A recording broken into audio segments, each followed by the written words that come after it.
There are two numbers for Berkshire Hathaway's cash, and they disagree about which way it is going. That matters more than usual right now because the pile has just fallen for the first time since 2022. Add the lines on the face of the balance sheet and you get one answer.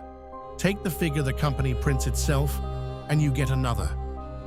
Measured the way the company measures it, Berkshire's cash and Treasury bills have risen in 15 of the last 18 quarters.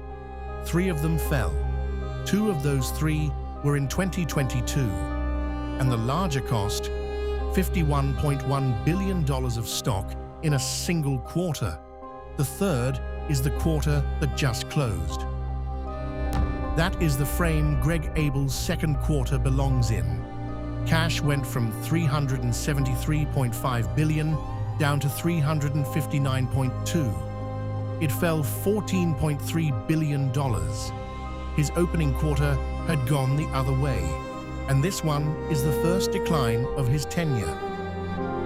Here is where the two numbers come from. Add the two balance sheet lines and you get $390.7 billion against $369.23 months earlier, up $21.6 billion. Berkshire's own figure for the very same date is $373.5, up 4.5. The difference is a payable. Bills bought before the quarter ended that had not settled when the books closed. The asset goes on, the cash has not left, and a matching liability goes on the other side. Nothing has moved economically. Both entries are bookkeeping, yet only one of them reaches the reader. At the end of March, it was $17.2 billion. 3 months before that, $167 million. Strip it out of both ends, and the increase everyone quoted, $21.6 billion, becomes 4.5. 79% of the headline move was a payable. So why is it so unstable? My first guess was the calendar. Bills auctioned near a quarter end settle a few days later, so the date does the work.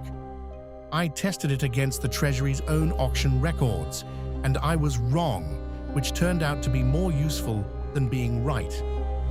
For every quarter end, I measured the pool of bills auctioned before the date that settled after it.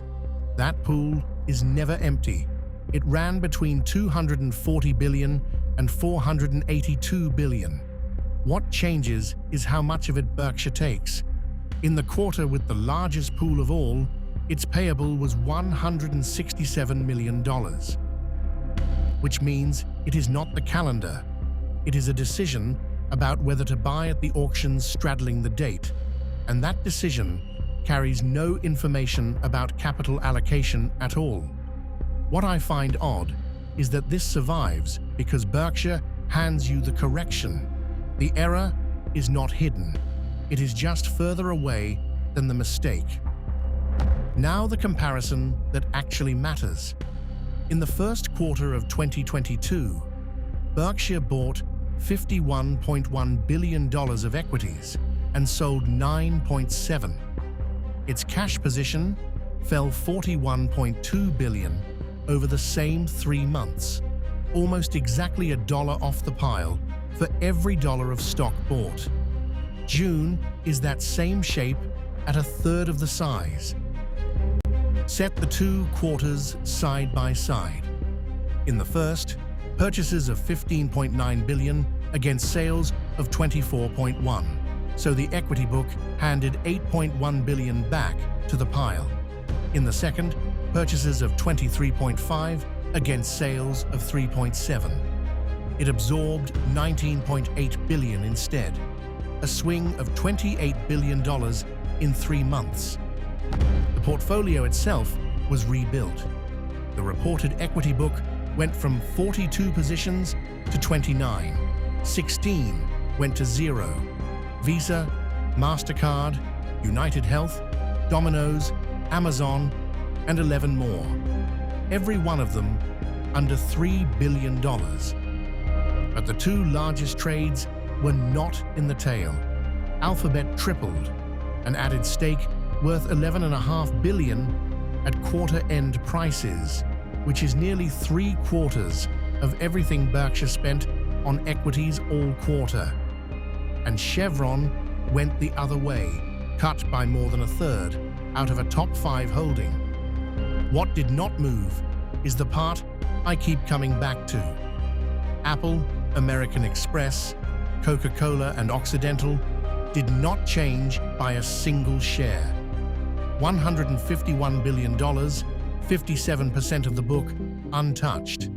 And Apple matters most because Buffett had been selling it for 3 straight quarters, and under Abel, that liquidation stopped dead. The most interesting thing Abel had done sat in a document almost nobody reads for capital allocation news. A prospectus filed in April for a yen bond, whose use of proceeds funds in part a minority stake in the Japanese insurer Tokio Marine. Then June added a second one. Taylor Morrison, a home builder, bought outright in July for about $6.8 billion. Here is the arithmetic that made all of this hard. Operating cash flow of $10.4 billion, net equity sales of $8.1, and $3 billion of discount accretion on the bills. Property and equipment takes 5 before anyone decides anything, and the parent repaid $2.5 billion of maturing debt. So deployment had to clear about $14.5 billion a quarter simply to hold the pile flat. June cleared it by 9. The strongest objection is that 1 quarter is 1 quarter. It lands. 3 people run that equity book, and the filing will not say which of them bought. A buyback is formulaic once the price sits below the standard, and this company has produced a quarter like this before and then gone quiet for a year. So watch one paragraph. When Berkshire files its September quarter, go to the financial conditions section and take the figure net of payables, not the balance sheet sum. Back above 373, and June was a one-off. Below 345, and the drawdown is compounding. The number to keep is $14.3 billion. That is how much Berkshire's cash actually fell in Greg Abel's second quarter.